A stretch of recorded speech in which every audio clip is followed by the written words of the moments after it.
ಬಸವಣ್ಣ ಕರುಣಿಸುವೆ ಕರುಣಾಳು ಬಸವಣ್ಣ. ಓಂ ಶ್ರೀ ಗುರು ಬಸವಲಿಂಗಾಯ ನಮಃ.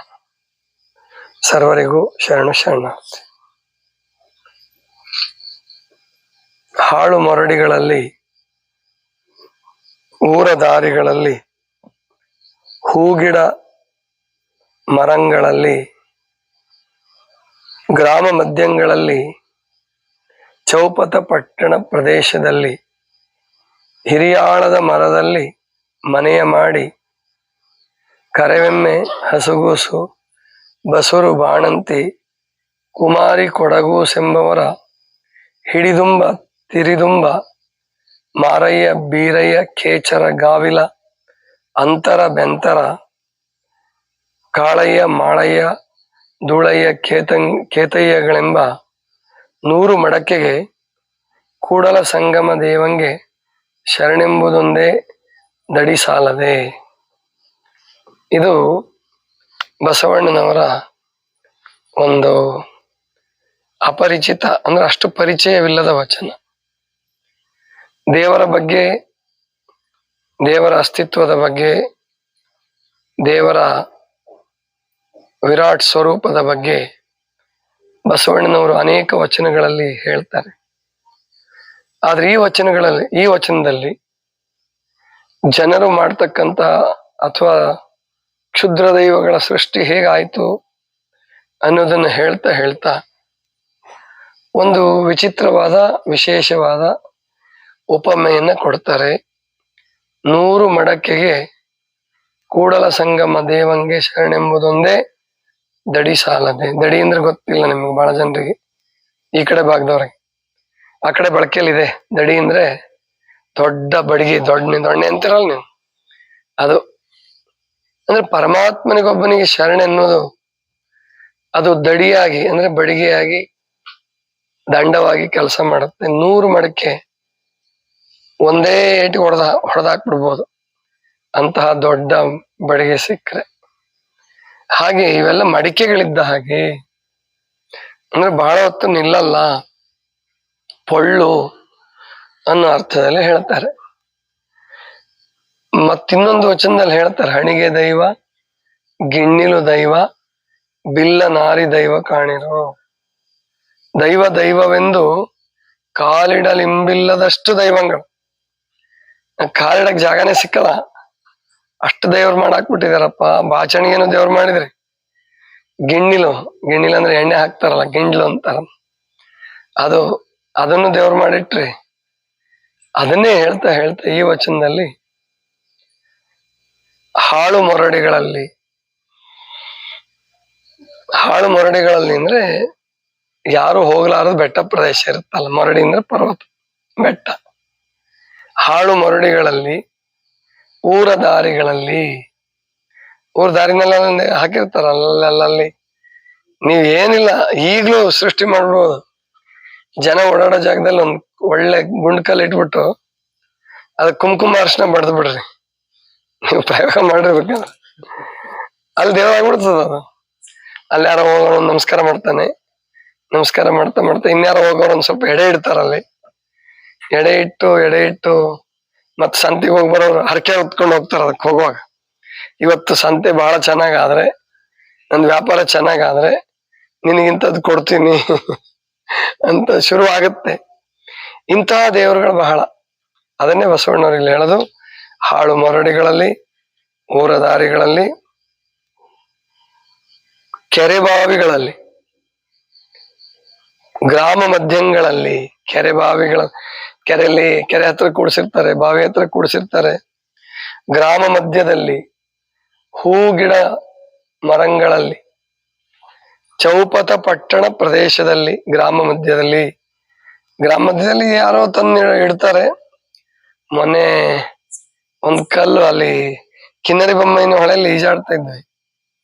ಈಜಾಡಾಗ್ಲಿ ಒಂದ್ ಕಡೆ ದಂಡೆಗೆ ಹೋಗ್ಬಿಟ್ಟು ನಿಲ್ತಿದ್ದೆ. ಅಲ್ಲಿ ಒಂದು ವಿಚಿತ್ರವಾದ ಕಲ್ಲು ಸಿಕ್ತು ದಾರಿಲಿ, ಒಂದು ಕಾಲಿಗೆ ಮೇಲೆ ಕೆತ್ತದೆ. ತೋರಿಸಿದೆ, ಅಂದ್ರೆ ಒಂಥರ ಕೆತ್ತದಂಗಿತ್ತು ಅದು, ನೀರಿನ ಸೆಳೆತಕ್ಕಿದಾಗಿ ಕೆತ್ತದಂಗಿತ್ತು. ಅದ್ರಲ್ಲಿ ಒಬ್ಬ ಹಳ್ಳಿಯವನು ಹೇಳ್ದ, ಇದು ಹನುಮಪ್ಪನ್ ಮಾಡಿದ್ದಂಗೆ ಆಯ್ತು ನೋಡ್ರಿ ಅಂತ. ಅದನ್ನೇನಾದ್ರು ತಗೊಂಬಂದು ಊರಲ್ಲಿ ಇಟ್ಟಿದ್ರೆ ಅದಕ್ಕೂ ಪೂಜೆ ಶುರು ಆಗ್ಬಿಡೋದು. ಗೊತ್ತಾಯ್ತಲ್ಲ? ಈ ತರ ಆ ಕಡೆ ಎಲ್ಲ ಒಡೆದ್ ಮೂಡಿದಾವೆ, ಅಲ್ಲಿ ಮೂಡಿದೆ ಇಲ್ಲಿ ಮೂಡಿದೆ ಅಂತ ಜನ ಪೂಜೆ ಮಾಡ್ತಿರ್ತಾರೆ. ಹಾಗೆ ಚೌಪದ ಪಟ್ಟಣ ಪ್ರದೇಶದಲ್ಲಿ ಹಿರಿಯಾಲದ ಮರದಲ್ಲಿ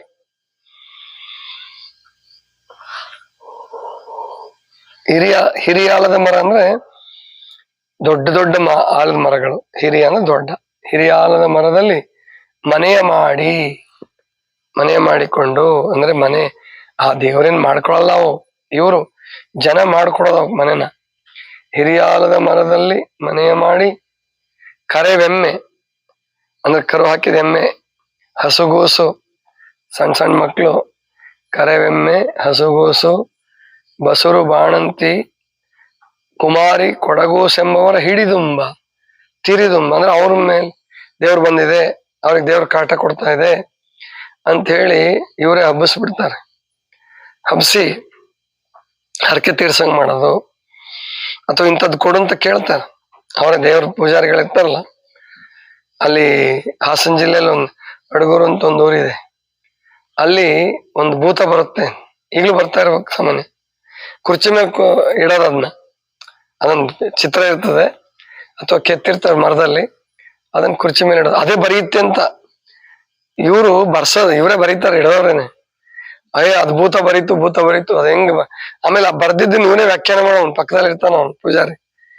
ಅದೇ ನಾನೊಂದ್ ದಿವ್ಸ ಹೇಳ್ದೆ, ಹೌದಪ್ಪ ನೀವ್ ಯಾರು ಕುರ್ಚಿ ಹಿಡ್ಕೋಬೇಡಿ, ಅದೇ ಬರೀಲಿ ನೋಡೋಣ, ಅದೇ ಸಂಚಾರ ಮಾಡಿ ಕುರ್ಚಿಲಿ ಬರೀಲಿ, ನೀವು ಕುರ್ಚಿ ಯಾಕೆ ಹಿಡ್ಕೊಂಡು ನೀವೇ ಬರೀತೀರಿ ಅಂತ ಆಯ್ತು.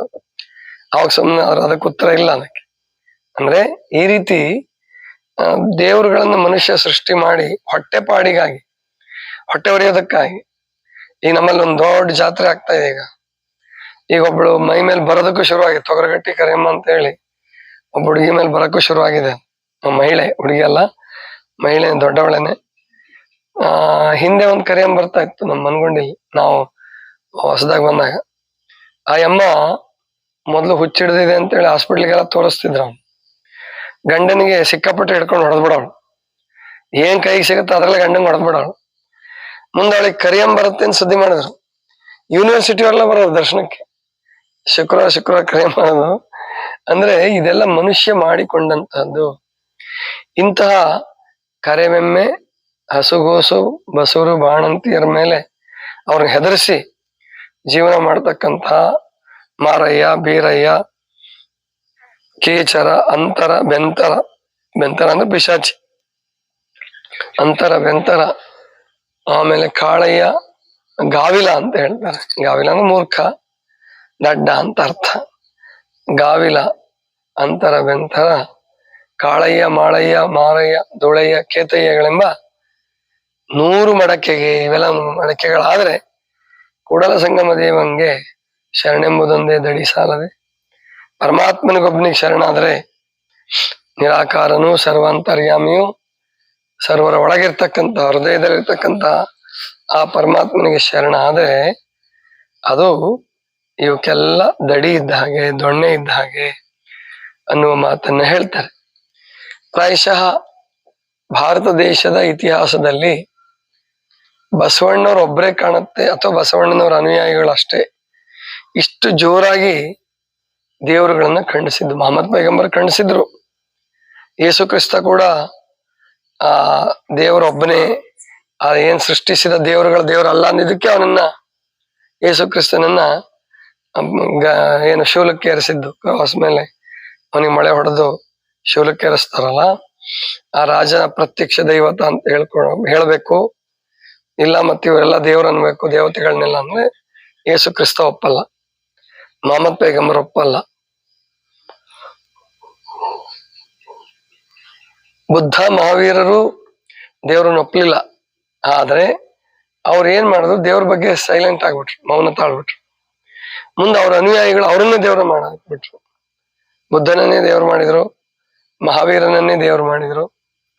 ಆದ್ರೆ ಈ ಎಲ್ಲಾ ದೇವರುಗಳಿಗಿಂತ, ವ್ಯಕ್ತಿ ದೇವರಿಗಿಂತ ನಿಮ್ಮೆಲ್ಲರ ಹೃದಯದಲ್ಲಿ ಅಂತರ್ಗತನಾಗಿರ್ತಕ್ಕಂತಹ ಪರಮಾತ್ಮ ಎಲ್ಲರ ಹೃದಯದಲ್ಲಿ, ಜಾತಿ, ಕುಲ, ಗೋತ್ರ, ಹೆಣ್ಣು, ಗಂಡು ಯಾವುದೇ ಭೇದವಿಲ್ಲ. ಮತ್ತೆ ಮನುಷ್ಯನ ಶಕ್ತಿ, ಸಮಯ ಈ ದೇವ್ರ ವಿಷಯದಲ್ಲಿ ಬಹಳ ಖರ್ಚಾಗ್ಬಿಡುತ್ತೆ. ಅಂದ್ರೆ ದೇವ್ರು ನೋಡ್ಕೋದ್ರಲ್ಲಿ, ತೀರ್ಥಕ್ಷೇತ್ರ ಅಲಿಯೋದ್ರಲ್ಲಿ, ಮೂಢನಂಬಿಕೆಗಳು ಬಂದ್ಬಿಟ್ರಂತೂ ಮಾಟ ಮಂತ್ರ. ಮೊನ್ನೆ ಇಲ್ಲೂ ಎಲ್ಲೋ ಆ ಬಸವಣ್ಣಗೆ ಹೋಗೋ ದಾರಿಲಿ ಒಗ್ದಿದ್ರು, ಕುಂಬಳಕಾಯಿ, ಕುಂಕುಮ ಅರಶಿನ ಹಚ್ಚಿ, ನಿಂಬೆಕಾಯಿ, ಸೂಜಿ ಎಲ್ಲ, ನಿಂಬೆಹಣ್ಣೆಲ್ಲ ಒಗ್ದಿರ್ತಾರೆ. ಇದನ್ನ ಯಾರೋ ನೋಡೋದು, ದುರ್ಬಲ ಮನಸ್ಕರು ನೋಡಿದ್ರೆ ಹೆದರ್ಕೊಂತಾರೆ. ನಾವ್ ಹೇಳ್ತೀವಿ, ಹೆದರ್ಕೋಬೇಡ್ರಿ, ಆ ನಿಂಬೆಹಣ್ಣು ತಂದು ತೊಳೆದು ಶರ್ಬತ್ ಮಾಡ್ಕೊಂಡು ಕುಡೀರಿ, ಆ ಸೂಜಿ ಸಿಕ್ಕರೆ ತಗೊಂಡ್ ಬಟ್ಟೆ ಹೊಲ್ಕೊಳ್ರಿ, ಏನೂ ಆಗಲ್ಲ. ಆ ದೇವ್ರು ಯಾವ ಇಲ್ವೇ ಇಲ್ಲ ಅಂದಾಗ ನಿಮ್ಮನ್ ಕಾಡೋದಿಲ್ ಬಂತು. ಕಾಡ್ತವೆ ಅಂತೆಲ್ಲ ಹಬ್ಬಿಸ್ಬಿಡ್ತಾರೆ.